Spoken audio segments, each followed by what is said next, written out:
Hi అండి, నమస్తే. అందరూ ఎలా ఉన్నారు? నేనైతే చాలా బాగున్నాను. దసరా మహోత్సవ వేడుకల్లో ఇది సెట్టింగ్ అండి.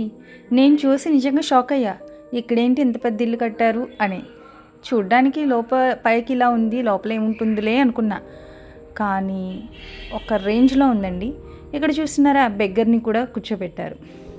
ఇక్కడ ఓల్డ్ సినిమా పోస్టర్స్ కూడా అంటించారండి. చూస్తుంటే ఎక్కడికో ఒక గుహలోకి వెళ్తున్నట్టు అనిపించింది చీకటిలో. బట్ ఇదొక మార్కెట్ అన్నమాట. నిజంగా కళాకారులు ఎంత అద్భుతంగా కళలను సృష్టిస్తారండి. అది ఏ కళ అయినా కావచ్చు. ఇక్కడ చూస్తున్నారా, నిజంగా మనిషా లేకపోతే ఒక స్టాచ్యూని చేసి అక్కడ పెట్టారా అన్నది కూడా అసలు తెలియట్లేదండి. ఇక్కడ ఇంతమంది తిరుగుతున్నారా, వాళ్ళ మధ్యలో అక్కడక్కడ మనిషి రూపంలో ఉండే ఒక బొమ్మను పెడుతుంటే నిజంగా లైవ్లో ఒక మనిషి నుంచున్నట్టే అనిపించిందండి. నేనైతే బాగా షాక్ అయ్యాను. ఇక్కడ ఇది ఇంతకీ వెజిటేబుల్స్ మార్కెట్ అండి. మార్కెట్ చేస్తున్నట్టు ఇక్కడ కనిపిస్తున్న కార్నర్లో ఉన్న అమ్మవారిని ఇక్కడ ప్రతిష్ఠించారు. ఆ పూజలు అందుకుంటున్నారు. ఇవంతా కూడా సెట్టింగ్ అనమాట. చూస్తున్నారా, ఇదొక మార్కెట్లో ఏమేమి ఉంటాయో అన్నీ ఇక్కడ మనం చూడొచ్చండి. ఇక్కడ ఒక ఎద్దు పడుకుని ఉంది. సీరియస్లీ నేను నిజంగా జడుచుకున్నాను చూసి. నిజంగా ఎద్దా అన్నట్టే ఉంది. అంత అద్భుతంగా ఉంది. నిజంగా కళాకారులకి నిజంగా హ్యాట్స్ ఆఫ్ చెప్పొచ్చండి. ఇక్కడ చూస్తున్నారా, వెజిటేబుల్ మార్కెటే అనుకుంటున్నారా? ఇంకా ముందందో, ఇంకా అయిపోలేదు, ఇప్పుడే స్టార్ట్ అయింది. వెజిటేబుల్స్, ఫ్రూట్స్ అమ్ముకుంటున్న వాళ్ళ వెనకాల వాళ్ళ పిల్లలతో సహా నీట్గా డీటెయిల్డ్గా ఇక్కడ ఎంత బాగా ఎక్స్ప్లెయిన్ చేశారంటే వాళ్ళ ప్రెజెంటేషన్కి నేను ఫిదా అయిపోయానండి. ఇక్కడ చూస్తున్నారా, యూజ్ అండ్ త్రో బ్యాగ్స్ ఉంటాయి కదండి, ఆ బ్యాగ్స్లో లైట్స్ని పెట్టారు. ఏంటో కొత్తగా అనిపించింది చూడడానికి. అలాగే పువ్వులు అమ్ముకునే అమ్మాయి. ఇక్కడ కిరాణా షాప్ అనమాట, అంటే చాయ్ దుకాణం.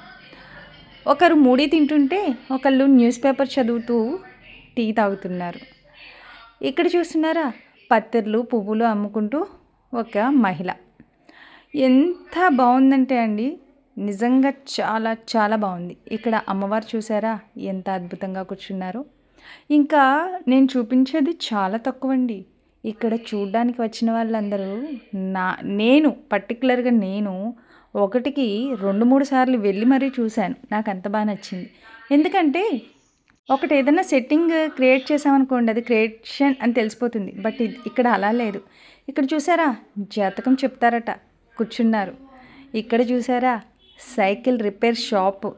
అసలు దీంట్లో ప్రతి వస్తువుని పెట్టారండి. ఇవన్నీ ఎప్పుడు వచ్చేసాయి ఖాళీ ప్లేస్లోకి అనుకున్నాను. నేను నిజంగా షాక్ అయ్యానండి. ఇక్కడ చూస్తున్నారా, లాటరీ టికెట్స్ అమ్ముతున్నారు. ఇక్కడ ఇలానే అమ్ముతారండి. యాజ్ ఇట్ ఈజ్ బయట మార్కెట్లో ఎలా అయితే ఉంటుందో అలాగే ఇక్కడ సెట్ చేస్తారు. ఇక్కడ చూడండి, చపాతీలు అమ్ముతున్నారు.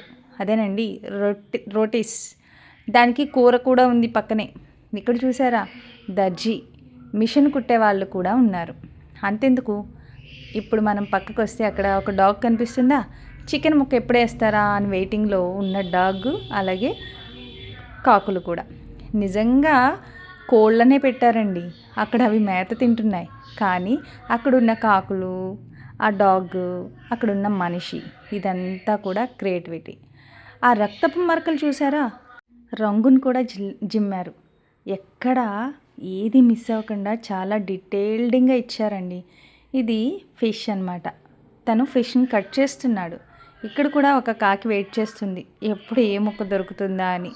ఇక్కడ చూడండి, పేకాట బాపారాయుళ్ళు కూర్చుని ఆడుకుంటున్నారు. కూర్చుని నిజంగా ఆడుకుంటున్నట్టే ఉందండి. ఇక్కడ చూస్తున్నారా, ఒక సాధువు భిక్షాటన చేస్తూ. మా అబ్బాయి అక్కడ అమౌంట్ ఉంటే దాన్ని కౌంట్ చేస్తున్నాడు.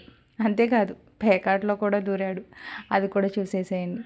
ఇక్కడ చూడండి, ఎంత అద్భుతమైన క్రియేటివిటీ అంటే అండి, మతిపోయింది నాకు ఇది చూసి. ఇది ఒకటే అనుకుంటున్నారా, ఇంకా చాలా ఉన్నాయి. ఒక దాన్ని మించి ఒకటి అనమాట. ఇక్కడ చూస్తున్నారా, నిజంగా పేకాట ఆడే వాళ్ళ ఎక్స్ప్రెషన్స్ ఎలా ఉంటాయో అలాగే ఉన్నాయి. మా వాడ కార్డ్స్ కూడా కదిపేస్తున్నాడు. అమ్మవారి పూజల్లో ఇవేంటి అనుకుంటున్నారా? ఇక్కడ ఇలానే చేస్తారండి. మరి మీకెలా అనిపించింది? అమ్మవారు చూడండి ఎంత అద్భుతంగా కూర్చున్నారో. మరి మీరేమంటారు?